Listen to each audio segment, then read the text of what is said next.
Salut tout le monde, dans cette vidéo, je voudrais vous parler des écosystèmes comme moyen de production. Pour moi, c'est un sujet fascinant pour comprendre l'écologie et pour résoudre énormément des problèmes que nous avons aujourd'hui en écologie. Qui restent les problèmes de cette guerre vert de gris, à savoir nature ou emploi, il faut choisir. La plupart des penseurs politiques sont convaincus qu'on n'aura jamais emploi et nature à la fois, et que donc soit on parle d'écologie mais on ne parle pas d'économie, et soit on parle d'économie mais on ne parle pas d'écologie, et tous les problèmes écologiques viennent de là. Et la problématique de la décroissance se perçoivent aussi dans ce problème-là, c'est-à-dire qu'il n'existe pas de peuple décroissantiste ou de peuple en équilibre avec la nature qui, quand il rencontre un peuple industrialisé et croissantiste, demeure indépendant. Il n'existe pas de situation dans l'histoire où un peuple décroissantiste ou un peuple donc en harmonie avec la nature minimaliste qui rencontre un peuple industrialisé en sorte libre. Ça n'existe pas. Et c'est la raison pour laquelle une interprétation naïve de la décroissance, qu'on peut voir comme une décroissance de l'empreinte, mais pas comme une décroissance de la production de biens et de services ou de richesses, même si elles peuvent être intellectuelles, connaissances, sagesse, vous connaissez mes travaux. Mais une interprétation naïve de la décroissance est forcément inacceptable d'un point de vue politique, puisque vous allez vous retrouver avec un peuple qui sera dans la position idéale de se faire dominer par les autres peuples qui n'auront pas choisi cette voie. Et au XXIe siècle, en réalité, le pouvoir politique appartiendra au peuple, le leadership politique, on devrait dire, appartiendra au peuple, qui auront transcendé cette opposition complètement artificielle, qui est une opposition vraiment illusoire entre nature et économie. Et pour moi, la meilleure façon de le faire, une des meilleures façons de le faire, c'est de considérer les écosystèmes comme des moyens de production. Nos modes de production n'ont pas domestiqué les écosystèmes. C'est-à-dire que quand on fait une monoculture, par exemple, on essaie de produire, comme son nom l'indique, une seule variété, avec le moins de biodiversité possible. En fait, la biodiversité devient un ennemi quand vous avez ce mode de production-là, parce que vous pensez volume. Parce que vous pensez uniquement commoditisation et volume. Et là, la biodiversité est un obstacle dans ce mode de production. Et ce mode de production, il a bien sûr eu des avantages. Ce serait totalement naïf aussi de dire que ce mode de production a été mauvais de bout en bout. S'il y a 7,5 milliards d'habitants sur Terre, c'est grâce à ce mode de production. Mais nous sommes dans le XXIe siècle, il y a des moyens de production que nous pouvons mettre en place qui peuvent aller beaucoup plus loin et qui peuvent enrichir la biodiversité. Et ces moyens de production, ce serait la domestication des écosystèmes entiers, où on ne cultiverait plus un champ, mais on cultiverait un écosystème. Ça, pour moi, c'est un des trucs les plus excitants en matière agronomique, si et seulement si on arrive vraiment à se retirer, à se désinstaller les logiciels du passé, parce qu'après tout, au XXIe siècle, il faut vraiment être capable de désapprendre, il faut être capable de désinstaller ce qu'on a appris, qui en école d'ingénieur, qui dans sa formation initiale ou continue, par son expérience passée. Il faut être capable de désinstaller pour laisser place au nouveau. Parce que le nouveau, c'est un bol, l'esprit doit être un peu vide pour acquérir et accueillir le nouveau. Et le bol est le plus utile quand il est vide, comme l'a dit, je crois, Lao Tzu. Donc, les écosystèmes comme futur de la domestication. Ça vous donne notamment les forêts nourricières. Les forêts nourricières, ça c'est quelque chose de très prometteur, même en ville. Au Moyen-Âge, on avait déjà cette notion qu'une forêt était travaillée. Donc on avait notamment des techniques que connaissent bien les archéologues expérimentaux de Guédelon pour leur château expérimental, où on pouvait travailler un arbre pour qu'il donne, au lieu d'avoir un seul tronc, qu'il ait 5 branches montantes, dont, quand on avait besoin d'une poutre, du coup, on n'en coupait qu'une seule. Et ça permettait d'avoir l'arbre encore sur place et de l'avoir travaillé en amont pour produire les biens qui nous intéressent, à savoir une charpente. Une forêt travaillée, ça peut aller beaucoup plus loin que ça. On sait qu'une forêt, ça peut produire, bien entendu, des champignons. Les bourgeons de pin peuvent être comestibles. On sait donc que les premiers Québécois ont survécu à leur premier hiver au Québec, grâce notamment à la bière d'épinette, donc à une bière faite à partir de bourgeons de pin. Et les forêts, d'une façon générale, peuvent être des unités de production agricole. Et en réalité, on le sait depuis longtemps. On n'a pas encore diffusé ou, vulgarisé, simplifié ce modèle économique où les forêts sont des instruments de production. Parce que tout l'écosystème est un instrument de production. Et si on continue dans cette idée-là, on peut l'avoir aussi pour les océans. Un écosystème océanique récifal ou donc des forêts d'algues eh bien, peuvent être aussi des moyens de production.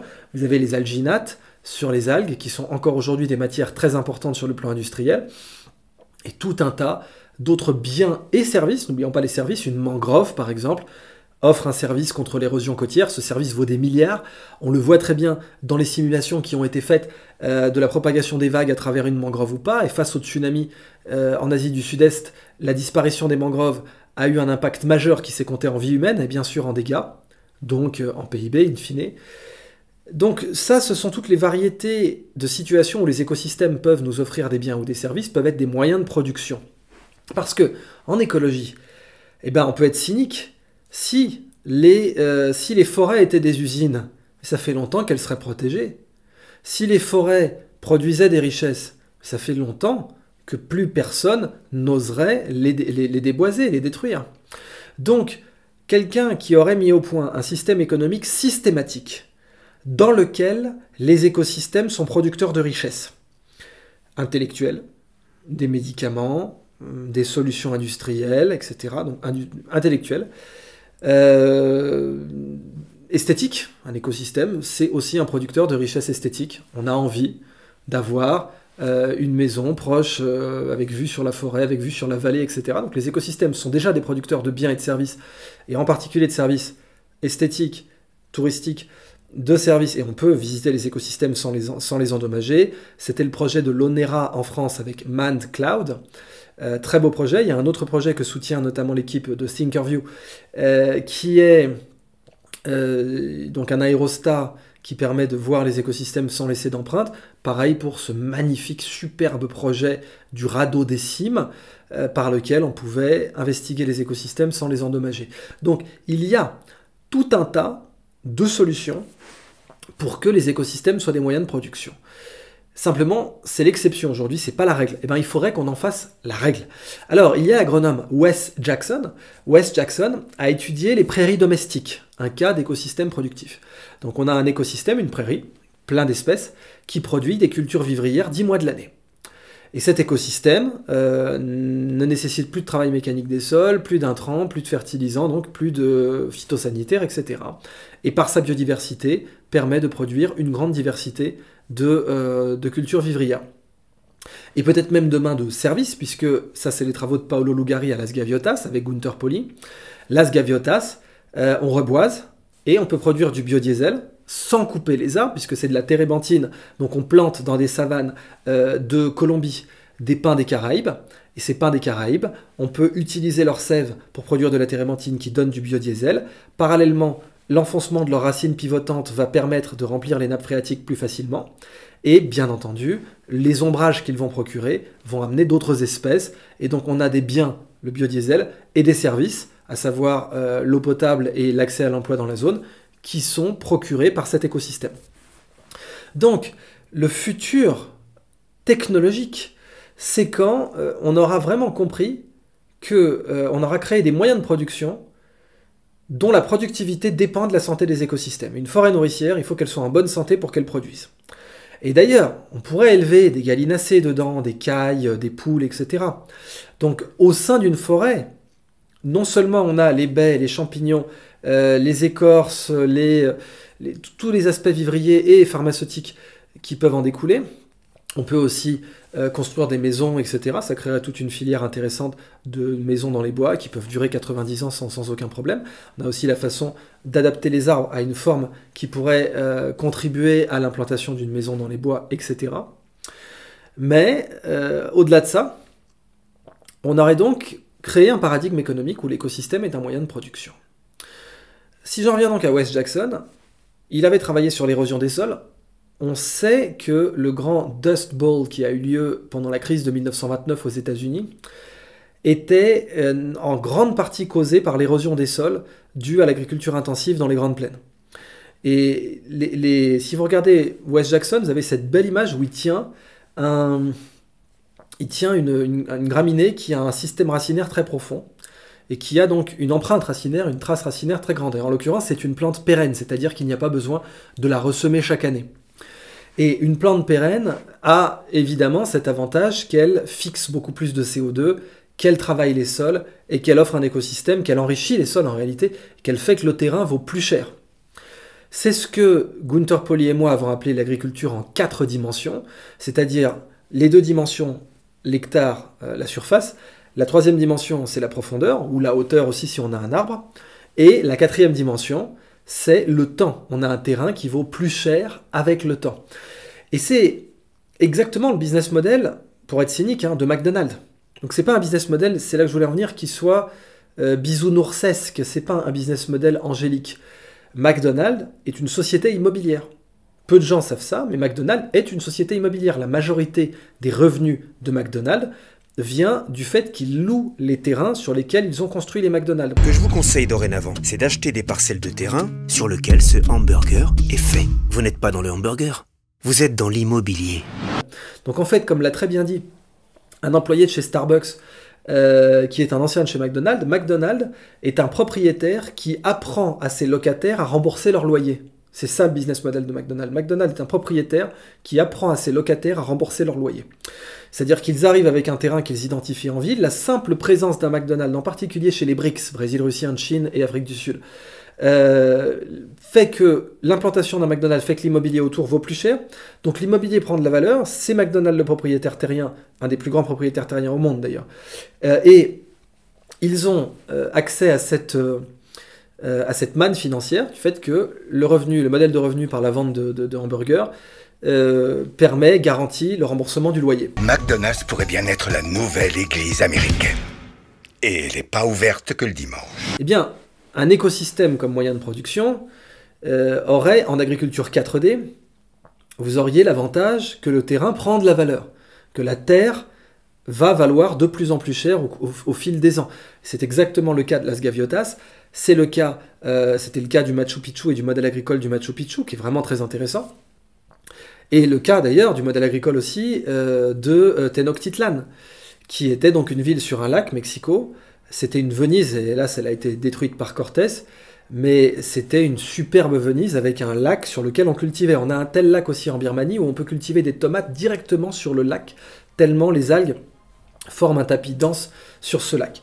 Donc, il est possible, en pratiquant l'agriculture en 4D, en domestiquant les écosystèmes, d'avoir un modèle de production économique dont la productivité est totalement coextensive à la santé de l'écosystème, c'est ça la beauté de la chose, c'est-à-dire que vous êtes obligé d'avoir un écosystème sain pour produire. En l'occurrence, ça vous garantit que la préservation de l'environnement va être la priorité totale des gens qui veulent produire, parce qu'ils sont obligés, l'écosystème est leur outil de travail. Donc ils sont obligés d'avoir un écosystème en bonne santé pour pouvoir produire des biens et des services avec. Eh bien, si on étudie la biologie, on sait que tous les écosystèmes sont producteurs de biens et de services, et que maintenant, 15 000 ans après l'apparition de l'agriculture, il est grand temps d'essayer de domestiquer des écosystèmes. Il est grand temps d'essayer, non pas d'augmenter la productivité au gène près de l'un ou l'autre riz ou de l'un ou l'autre blé, mais d'essayer de domestiquer un écosystème entier. Or, cette démarche, c'est exactement celle du professeur Carlos Nobre. J'ai eu la chance de le rencontrer au Blast You à São Paulo, au Brésil, il y a 1 an. C'est un professeur spécialisé dans la santé de la forêt amazonienne, et il avait déjà envisagé un modèle économique qu'il a appelé Amazonia 4.0.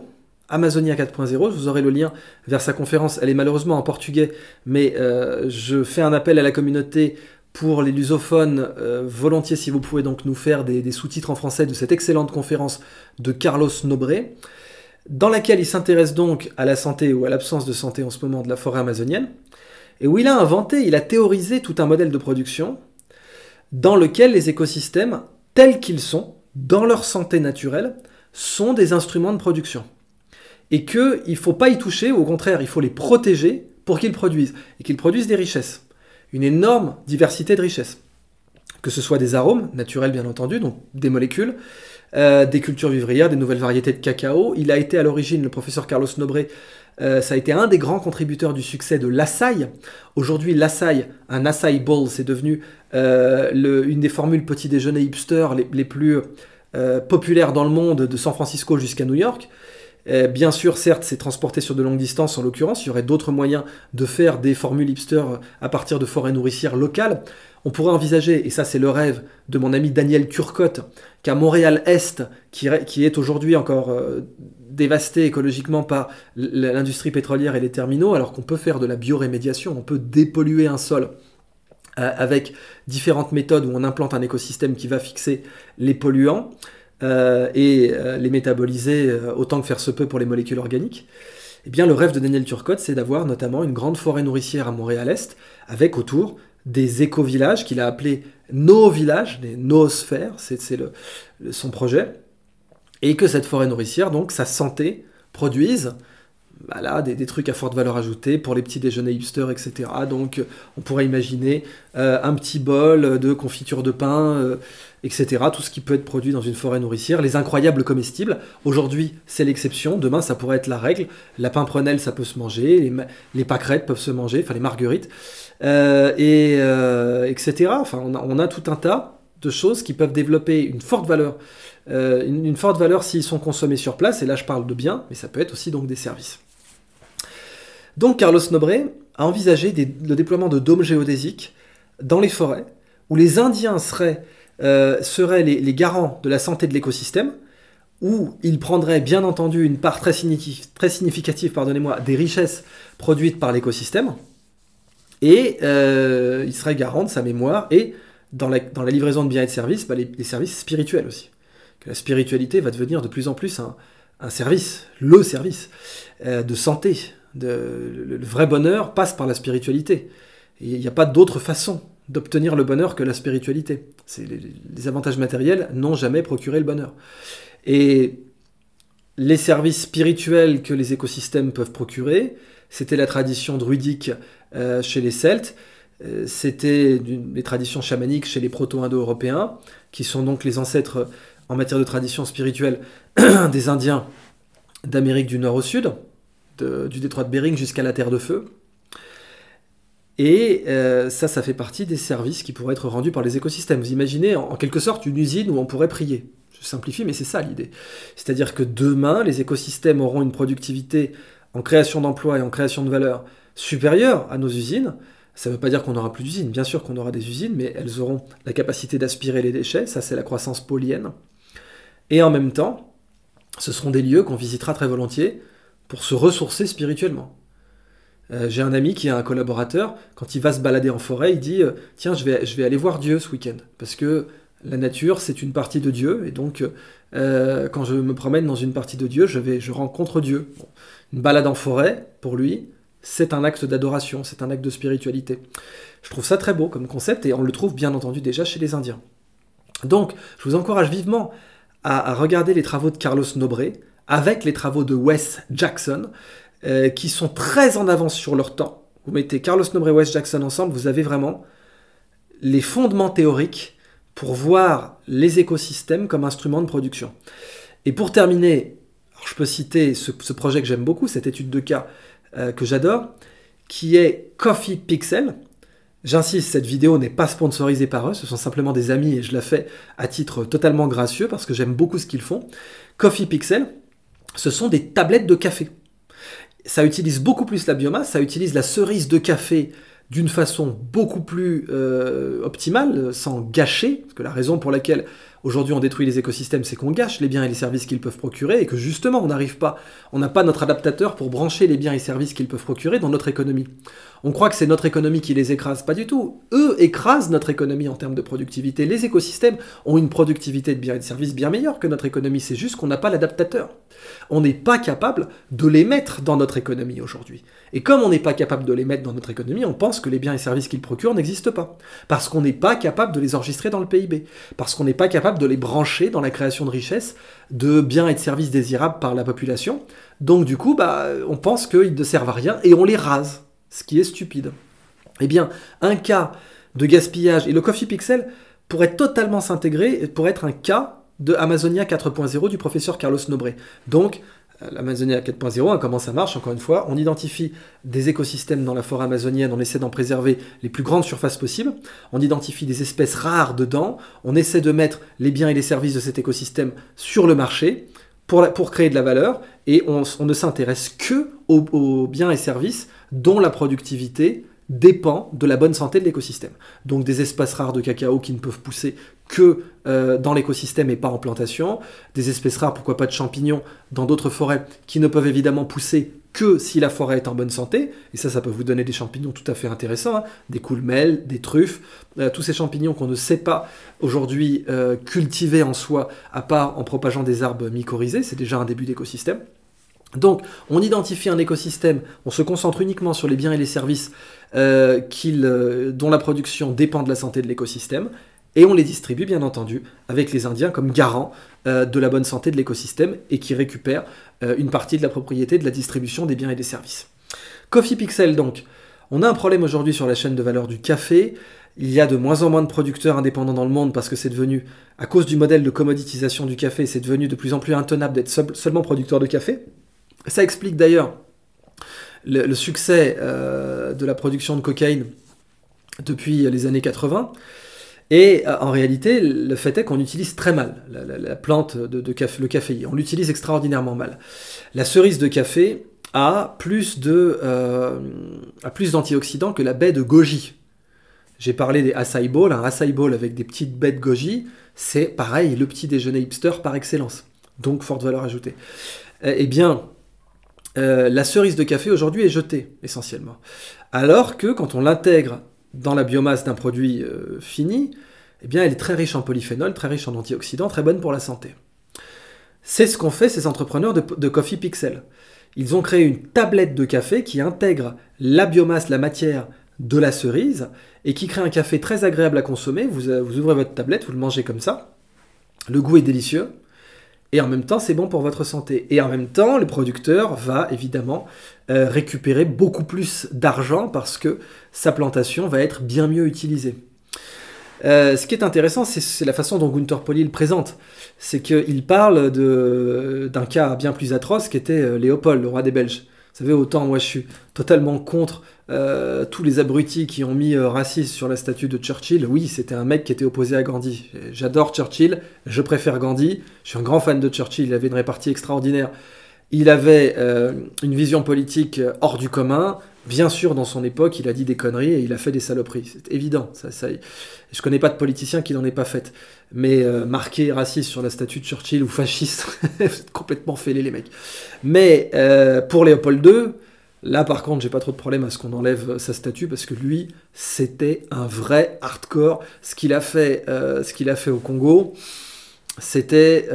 Il n'y a rien en face de lutte contre les grands monstres du 19e siècle qui permettent d'équilibrer de près ou de loin les atrocités qu'il a faites au Congo. Mais l'histoire de la façon dont il a voulu... Parce qu'il a été à une époque propriétaire du Congo. Bon. Et il a laissé aux Belges quelque chose de très beau, qui sont les serres royales de Laeken. Les serres royales de Laeken, c'est une des plus belles merveilles à visiter en Belgique. Je vous les recommande vivement. Ça se visite, je crois, au mois de mai, fin avril, début mai. Et ce sont les serres les plus magnifiques au monde avec le Eden Project en Cornouailles. Il a laissé les serres royales de Laeken, c'était sa façon de montrer que le Congo, son domaine réservé de la couronne, donc grosso modo sa propriété privée, regorgeait de richesses exceptionnelles.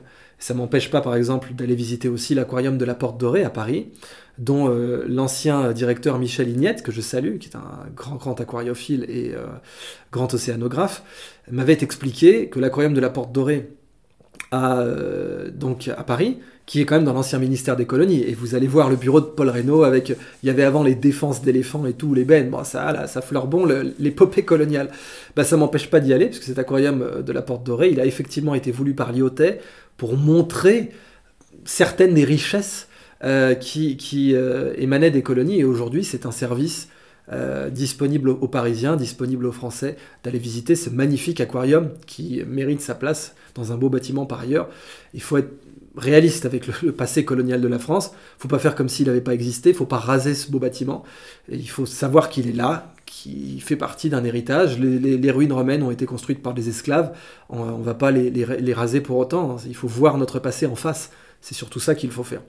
Donc, revenons à Léopold. Il a laissé les serres royales de Laeken parce qu'il avait le Congo et notamment il avait énormément investi dans le cacao. Et le problème, c'est que la consommation de cacao dans sa forme à l'époque classique, c'était le chocolat. qu'on buvait, Van Houten, etc. Donc on buvait son chocolat le matin, le Kaiser Guillaume commençait son petit-déj avec un chocolat. Et donc chocolat, comme vous le savez, ça vient de chocolatl, et c'était une boisson avec notamment du poivre et du piment chez les Aztèques. Donc c'était pas du tout présenté de la même façon qu'on le mange aujourd'hui. Et il va faire inventer la praline belge avec un modèle marketing très intéressant pour lui, et à étudier d'un point de vue business. C'est qu'il va demander à des entrepreneurs locaux « Qu'avons-nous de disponible dans le plat pays qui pourrait être en synergie avec mon chocolat pour relancer les ventes de ce cacao que j'ai sur le dos ?»